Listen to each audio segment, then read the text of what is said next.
kinoo caammaa kana argitaniiti guyyaa lama na ajjeesee tole.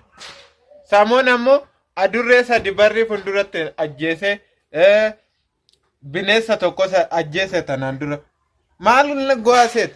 Ani hojjaa anan gala dadhabee qulqullina kiyya eegee narra foonje seexanni maajiraatii na qabee agaanintii ta'ee ani hin beeku seexana ta'e kokkee na qollofeet inni qatirrafe bakka ani du'een oole guyyaa ji'a 4 minaaminaan hospitaala ciise tanaan dura na ajjeese tole.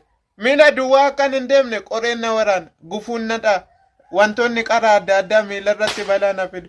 Ani maalan go'a kaashii jiraachuu hin dandeenye ogaa rabbifu. Ndee qulqullina kiyya eeguun hin dandeenye birriin na jalaa sallabame sillibbi birri bakka ani immoo amma immoo qulqullina qaamatiin nattu akkatti na qollofeet inni qatirra finaan je kinoo Yesuus innaa nyaatu miila qonna sakaale na qollofeet bakka qaamni koo akka warraaqnetti qulqullina kiyya eeggachuu hin dandeenye bakka bishaan akka xiyyiitti sodaachaa jira. Ani wanna taate hin beeku.